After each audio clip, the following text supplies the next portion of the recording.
देखिए, जो आप देख रहे हैं कि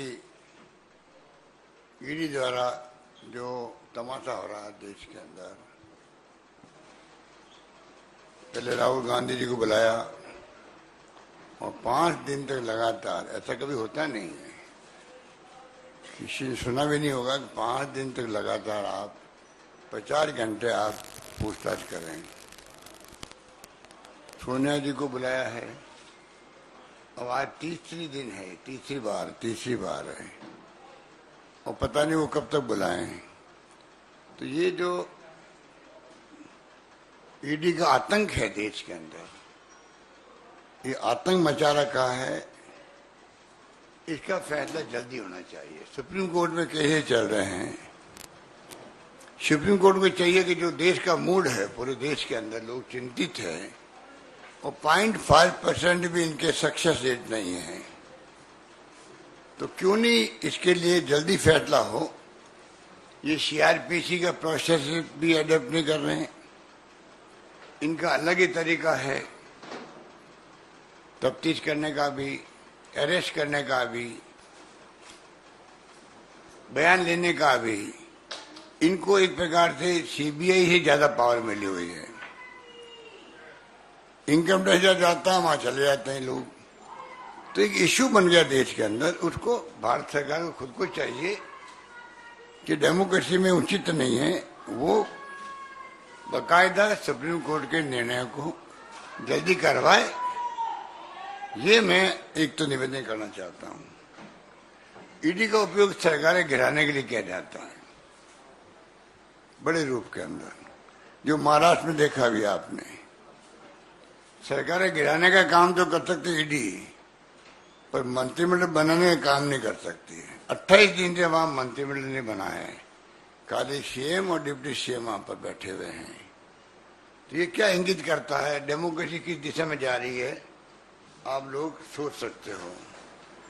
इस रूप में आज महंगाई और बेरोजगारी की जो स्थिति है देश के अंदर, आर्थिक स्थिति गर्त में जा रही है, उसको लेके पूरा देश चिंतित है, नौजवान चिंतित है, उसके लिए महंगाई से आम नागरिक चिंतित है।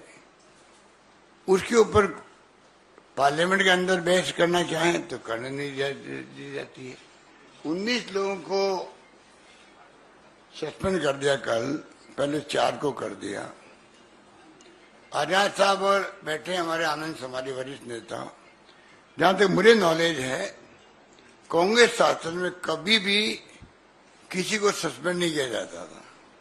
80 से हम देख रहे थे, उसके पहले भी 80 से हम देख रहे थे, 12-12 दिन तक पार्लियामेंट नहीं चली है, तब भी किसी को बाहर फेंकने की बात ही नहीं होती थी। आज इन्होंने मजाक बना रखी है।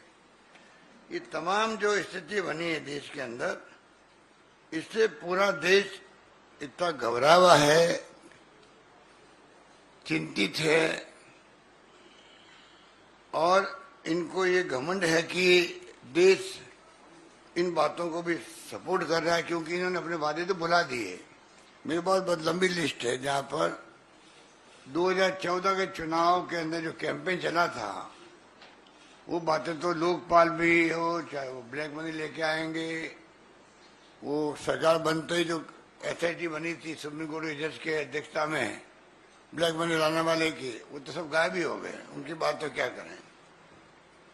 कल जो मीडिया ने एजेंडा दिन भर चलाया, सोनिया गांधी जी और इनको जो अरेस्ट किया गया है, और उन्होंने खाली बस उसी भी डिबेट चलती रही कि सोनिया गांधी जी के बयान लेने के उपलक्ष्य में भी हल्ला हो रहा है कांग्रेस द्वारा। महंगाई और मुद्दे दूसरे भी हैं, बेरोजगारी के हैं, उन पे क्यों नहीं हो रही है?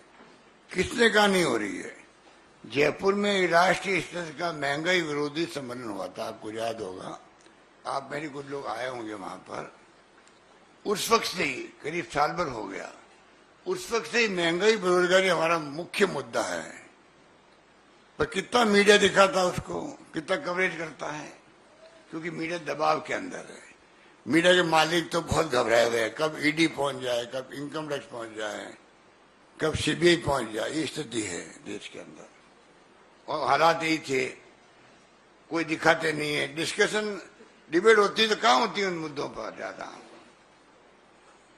इसलिए मैं निवेदन करना चाहूंगा कि हम चाहते हैं कि सुप्रीम कोर्ट फैसला जल्दी करे। मैंने सुना सैकड़ों वहां पर ईडी को लेके एसएलपी दायर की हुई है, फैसला सुनते आ नहीं रहा है। तो ये स्थिति स्पष्ट होनी चाहिए। और बाकी तो जो अभी हमारे आजाद साहब अपनी बात करेंगे, मैं लंबी बात नहीं कहना चाहता, मैं तो रोज बात करते रहता हूँ आपसे। इतना मैं कह सकता हूँ कि अभी जो आतंक की स्थिति बना रखी है वो देश हित में नहीं है, लोग घबराए हुए हैं।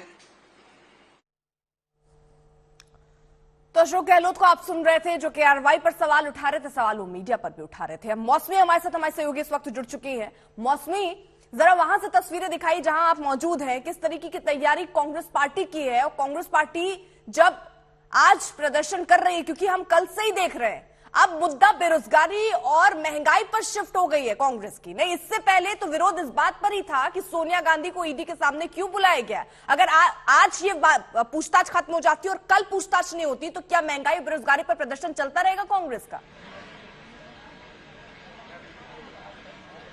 बिल्कुल अर्पिता, देखिए सबसे पहले तो आपको 24 अकबर रोड की तस्वीर दिखा देते हैं।